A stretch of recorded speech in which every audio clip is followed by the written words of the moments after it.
All right, Perfect. great. Thank you. So we will go ahead and jump in here. The name of my talk today is Anatomy of a Ransomware Attack. As I was developing this slide deck, I kind of morphed from what I thought that this talk was going to be about to kind of go in a new direction that I think is actually much more interesting than just dissecting a ransomware attack. So I kept the title the same because I had already submitted. But what we're really going to talk about today is whether or not Ryuk detection strategies that worked a year ago still work today. So Ryuk was kind of the malware du jour a year ago. It's since sort of fallen off. I don't think we're seeing any Ryuk anymore. I did read a Microsoft report the other day that the Conti crew might be the same group as Ryuk. Nevertheless, new ransomware has emerged over the last year. So that's what we're going to try and figure out. So my name is Brian Donohue. I am a senior security specialist on the community team at Red Canary. I produce educational and research content for the InfoSec community. So some of the stuff I work on is our annual threat detection report. I work on most of our blogs. I help out with webinars. I give talks like this. I make videos. So I sort of produce technical content to help people get better at security operations. I started my career as a journalist. I wrote for a publication called Threatpost covering privacy and cybersecurity. After about 5 years of that, I transitioned to become a cyber threat intelligence analyst. I dabbled in marketing very briefly, and as you'll see later, I'm not very good at marketing, and that's going to be evident when I start giving away detection analytics for free here later in this slide deck. I think I talked at this event last year, but I couldn't really find any record of it, so maybe I did, maybe I didn't. Two things to apologize for in advance. One, if my dog or dogs start barking, nothing I can do about it. Two, my camera does this weird autofocus thing. So I may get blurry and not blurry, and I hope it doesn't distract anyone too much. So what we're going to talk about today, we're going to really briefly touch on sort of the Red Canary detection philosophy. We are then going to dissect the ransomware attack. We're going to catalog the detection opportunities that allowed us to detect that attack at the time. And then we're going to see if those detectors still work. So we're going to play a little game. As I was creating this slide deck, I had no idea what the outcome of this little game was going to be. So we'll pretend I don't, even though I obviously do.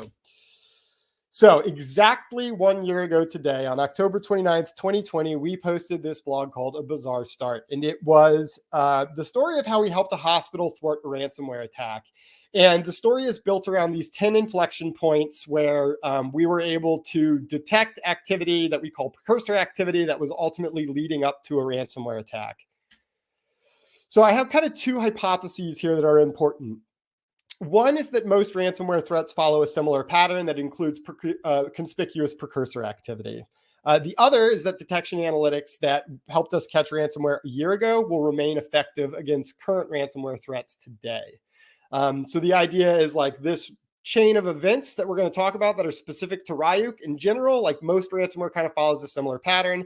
And then the more specific hypothesis here is the actual detection analytics I'm going to talk about, they still work. We'll see if that's the case. A couple of things, detector versus detection. When I say detector, I'm referring to code that's used to raise potentially interesting events. You might hear them called detection analytics. When I'm talking about a detection, I'm talking about a confirmed threat that we've observed in a customer environment, right? So detectors are the code that raise suspicious events. Those events get analyzed by detection engineers at Red Canary, analysts at other places who confirm the veracity of them, right? And if you confirm that detector alerted you to activity that is actually malicious, that then is the information that you spin off of that is a confirmed threat detection. So you know that you've detected something bad. And then a precursor is a threat or behavior commonly observed prior to a ransomware attack, things like Cobalt Strike, common Trojans that we see delivering ransomware, and so on and so forth. So just to touch briefly, so we kind of are all on the same page, I'm going to talk about the art and science of detection engineering at Red Canary. So our detection methodology is to cast a wide net with broad behavioral detectors. We then, in order to keep those detectors from saddling our detection engineering team with a whole bunch of noise, we tune the detection logic and we suppress noise on a continual basis. So for example, maybe we have a detector that's getting triggered by some tool that an admin is using on a specific endpoint at a customer. We can say, all right, I don't want this detector to fire when it's in conjunction with this specific endpoint and this tool's specific hash. So we have a way to like tune all these detectors to make sure that they don't overwhelm us.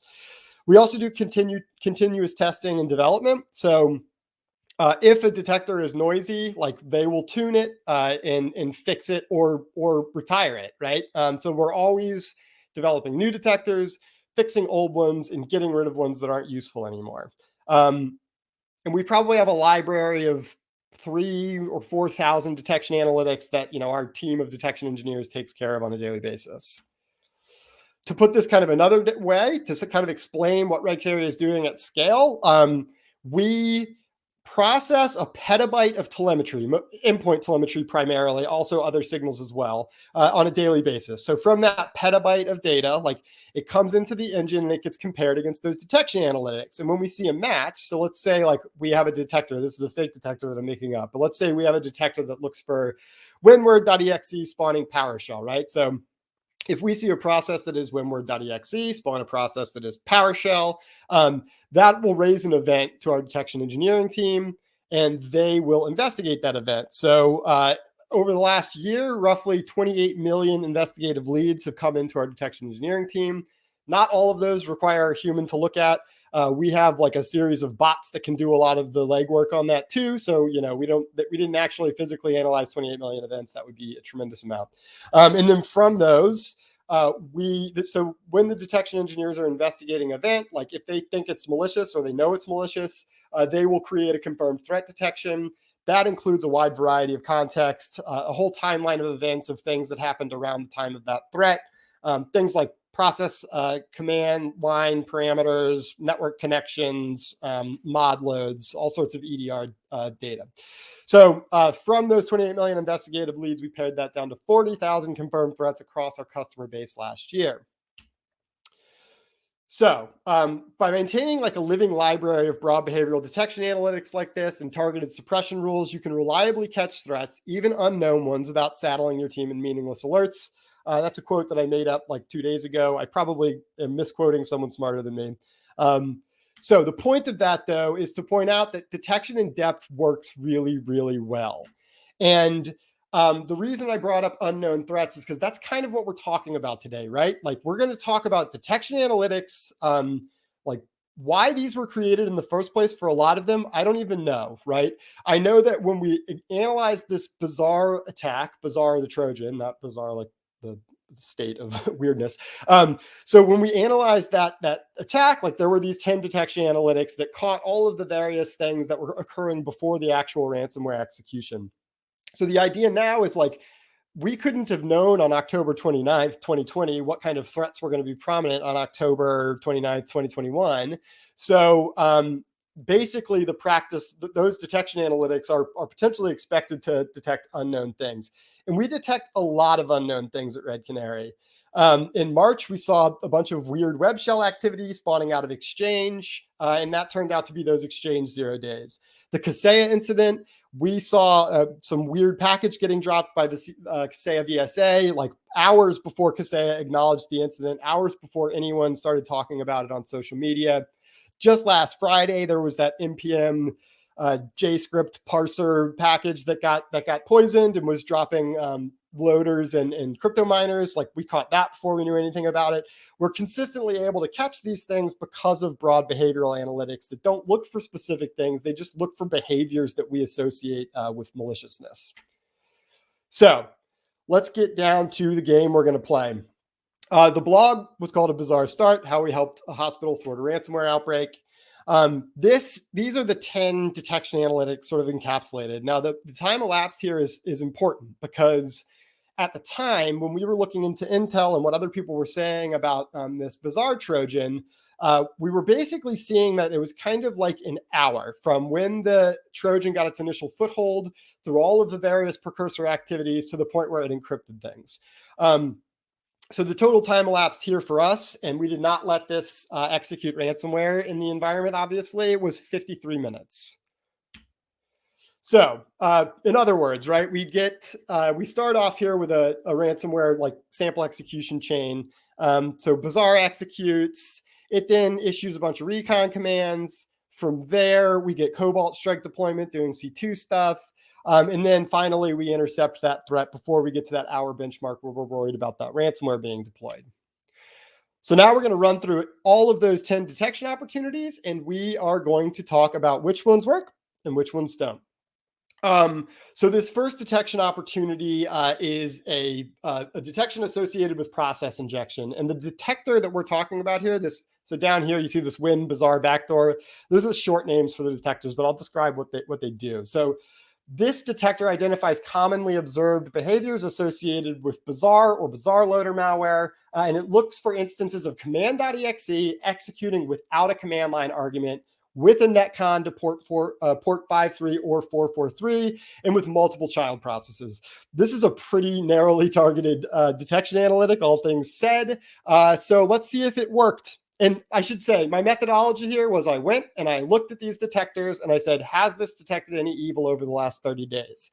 So in this case, we are off to a bad start because this detector has not detected anything lately. The last detection was in April. We're still seeing Bazaar loader, so it's possible that the adversaries updated their tradecraft. This one doesn't totally shock me that we're not seeing much of it. It was explicitly written for Bazaar, so it's not a great example for this sort of activity that we're engaging in right now, very narrowly focused. So we will move on to the next one. Also, if you see me looking over there, it's because the QA box and my notes are over there. So moving on to the next one here. All right, detection opportunity 2 is a discovery technique. The sub-technique is domain trust discovery, and this Win NL test recon is our detector. So this detector identifies the use of the NL test utility to make determinations about domain trust relationships. So have we seen this detect malicious behavior over the last 30 days? We sure have. This is one of my favorite detectors because it is very simple. And it detects a lot of bad stuff. So we've got numerous confirmed threats in the last 30 days, including threats that we've associated with common post-exploitation tools, Mimikatz, Qbot, malware called Raccoon, and a ransomware called Sock Golish. The asterisks here are, they're an indicator that that particular threat is a ransomware precursor. So things like Mimikat and Qbot have ultimately led to the delivery of ransomware. Sock Golish is actually ransomware. So if you see an asterisk, that means that like we have observed this thing delivering ransomware or acting in the service of the delivery of ransomware, or it is ransomware. So because I want this to be actually actionable, I'm also going to show you the pseudo detector code for these analytics. This one's pretty simple. And this is all endpoint telemetry for the most part. So what you're going to do here, and I'm going to burn through these, so maybe screenshot them if you want to take them home with you. So what we're doing here is we're looking for a process that is NL test, executing in conjunction with a command line that includes either that domain underscore trusts parameter or all trusts. This has helped us detect a bunch of stuff. It used to detect a lot of TrickBot when TrickBot was all the rage. All right, but moving along, because I do not have an unlimited amount of time here. So this detector looks for, or actually it looks for the enumeration of Windows domain administrator accounts. And this behavior is commonly observed during post-exploitation phases prior to credential theft or lateral movement. So it is a discovery technique rather. And once again, the question I ask is, have we detected anything with it in the last 30 days? The answer is yes. We've detected a lot of stuff with it in the last 30 days, including post-exploitation tools, red teams, Mimikatz. Again, that is a ransomware precursor in some cases. Credential theft activity with and like enumeration stuff with Bloodhound. And then also we've detected this more eggs loader, which is like a Trojan, we have observed it leading to ransomware. And then last but not least is this Yan Luang ransomware. So that's an actual ransomware that we have associated with this detector. The code for this detector, this one's kind of a doozy. So you have to be able to collect internal binary metadata, right? So these internal names are like the binary names associated. So like if an adversary was to change the presented name of net.exe, we would still be able to detect it based on its internal binary name. So you want to look for an internal binary name that's either net.exe, dsquery, dsget.exe, or net1.exe. That isn't spawning from a parent process of net.exe, and that includes any of these process command line parameters down here at the bottom. Next, we have this win SVC host without a CLI. So this detector identifies the Windows service host process executing without command line parameters. A lot of our detectors have this no CLI thing on the end of them, and that's because they're looking for, generally speaking, process injection. When we see process injection, it's typically one of these Windows System 32 binaries executing without a CLI. So, has this detected anything in the last 30 days? It sure has. It's detected process injection. We had more than 10 confirmed threats from it, lots of it process injection. We also caught Iced ID, which is a Trojan that we have seen deliver ransomware in the past, and this like very old malware called Sality that I was actually a little bit surprised to encounter. The actual code for this is pretty simple. You're going to want to look for a process that is SVC host executing without any command line parameters and along with either a network connection and a child process. So SVC host, no command line, and either a network connection or a child process.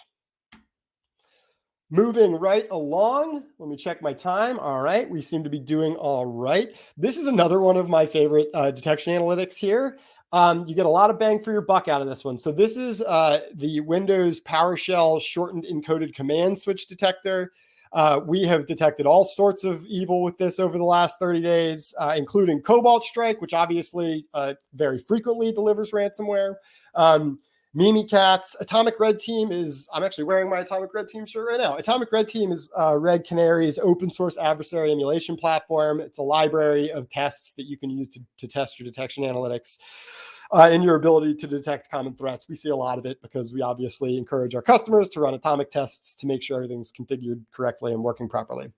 We also have seen Gootkit. I actually forgot to look up if Gootkit is a ransomware precursor, and Dumpert, a malware called Dumpert, and like literally just countless other things. I didn't even go through and count them all here because there's so much associated with this detection analytic. This one's going to give you a lot of bang for your buck. And it's relatively simple, right? So all you're doing, very simply, it's just looking for encoded PowerShell commands. And as I'm not a detection engineer, but my detection engineer and former sysadmin friends have assured me that like not all encoded PowerShell is evil, but you should try and keep an eye out for any encoded PowerShell in your environment.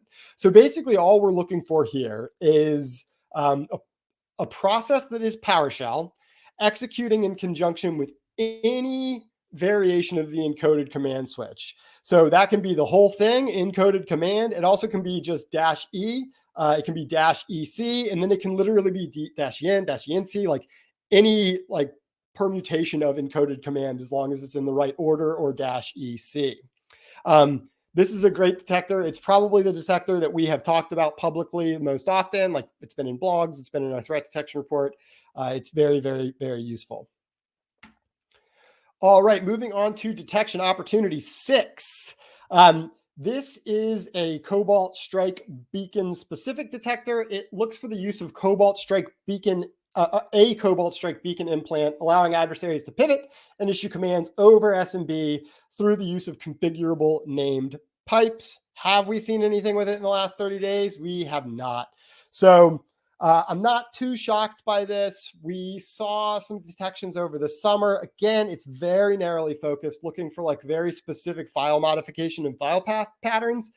And candidly, like the Cobalt Strike folks probably just maybe changed their trade craft since this worked as a detector for us. So this one does not work. Now, detection opportunity number 7.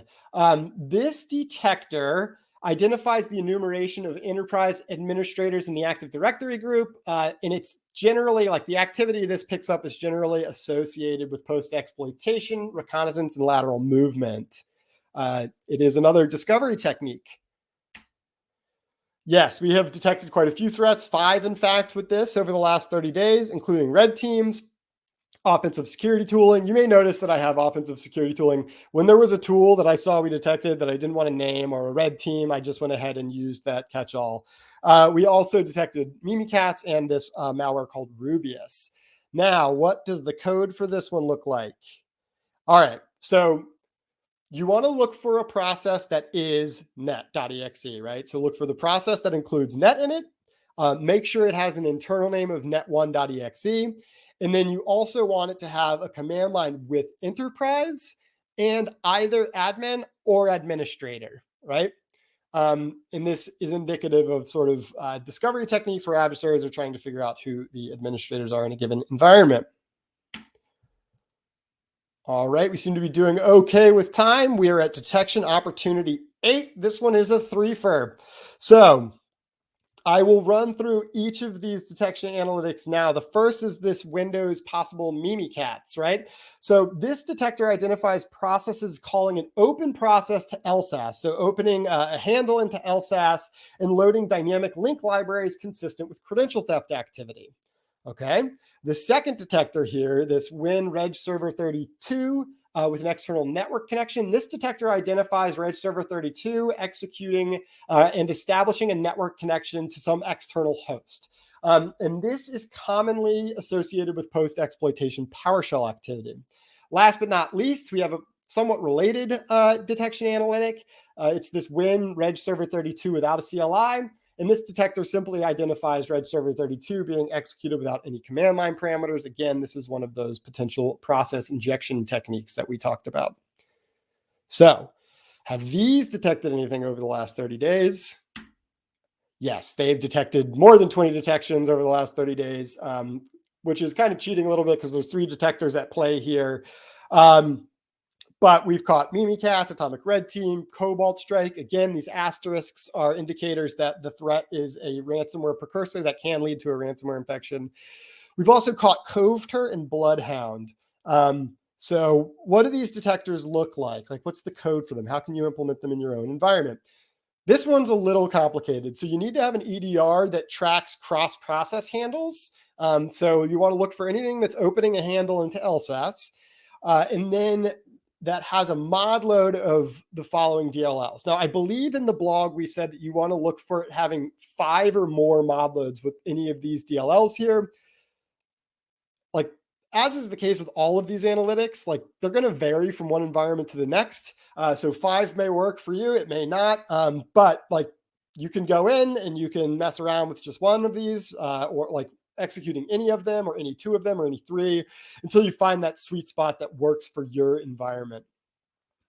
I combined the second 2 detectors here because they're pretty similar. So you want to look for a process that is Reg Server 32 and executing in conjunction with either a netcon or a blank command line. So this is 2 analytics, right? So Reg Server with a netcon plus also Reg Server with without a command line.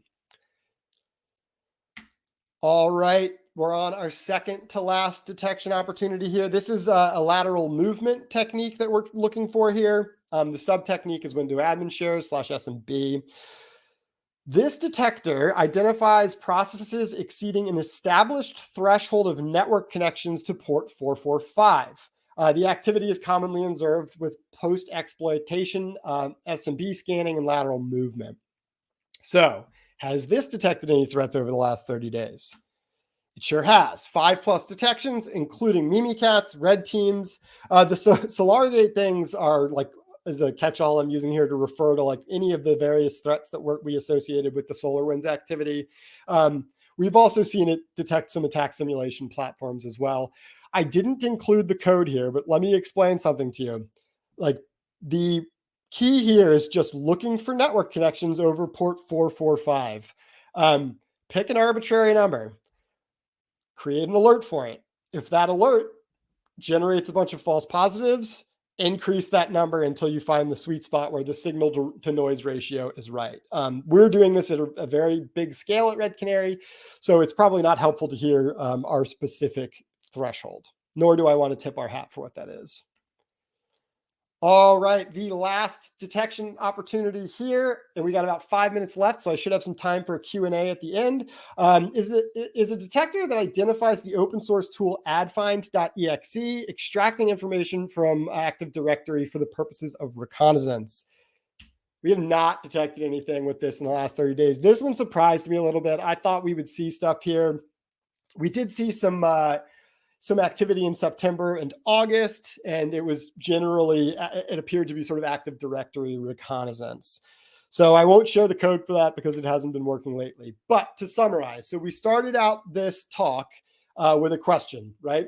We wrote this Bizarre Start blog a year ago about how we helped this hospital detect and prevent a ransomware attack. It was built around the 10 detectors that I just walked through here. And the question was, will these detectors still work to detect threats that we could not have possibly known about a year ago? And the answer is yes.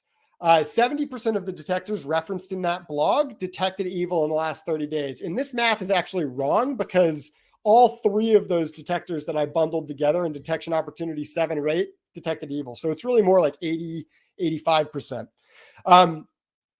Across all of these detectors, we detected 85 confirmed threat detections from these in the last 30 days. And within those 85 confirmed threat detections, we were able to associate them with 20 distinct threat profiles, nearly half of which are ransomware precursors. So when I was saying like, oh, this is with Mimikatz, like that's what I mean. If you were to count all of those specific threats, there would be 20 of them, and there would be about 10 ransomware precursors included there. So long story short, behavioral detection analytics live really, really long lives. And I think that's all I've got. So I had to burn through that because I only had a half hour, but we've got about 3 minutes here. Let me look in the Q&A in the chat. Yeah, I don't see any questions. If you guys have any, you can dump them in there. If not, and if questions come to you later, like you can hit me up on Twitter or LinkedIn or wherever, and I'll be happy to answer those questions. Awesome. Thank you, Brian, so much. You mentioned your Twitter. Do you have any contact information that we could probably dump in the chat for anyone here who does have any questions for you? Yeah, so it's, let me just do it right now. It's at the Brian Donohue on Twitter. And then if you want to email me, it's brian.donahue@redcanary.com. Awesome. Well, perfect. Yeah, we'll hang out here for another minute or so. It looks like we do have a question here in the chat as well. Oh boy, I just posted those in the event chat. Uh-oh. Yes, let me see. I got to go to the session chat. Let's see. What's the question here? Oh, it's in the chat. All right. Where's the best place to start that would give us the biggest bang for our buck? Honestly, the detector here that's probably easiest is that encoded PowerShell command or the NL test one. Those are 2 that I've talked about a lot. They detect a lot of malicious behavior. Beyond that, like I would say, go check out our threat detection report. We have a bunch of detection ideas in there. Just Google Red Canary threat detection report and you'll find it. And that's probably the easiest place to start. Any other questions?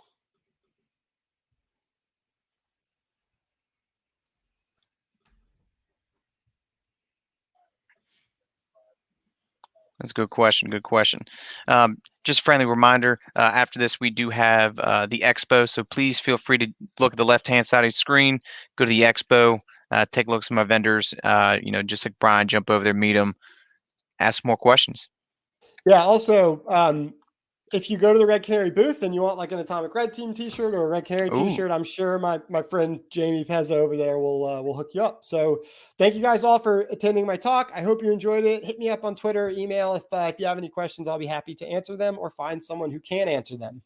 Thanks. Awesome. Thank you, Brian. Thank you for your time. Have a good one. Yeah, you too.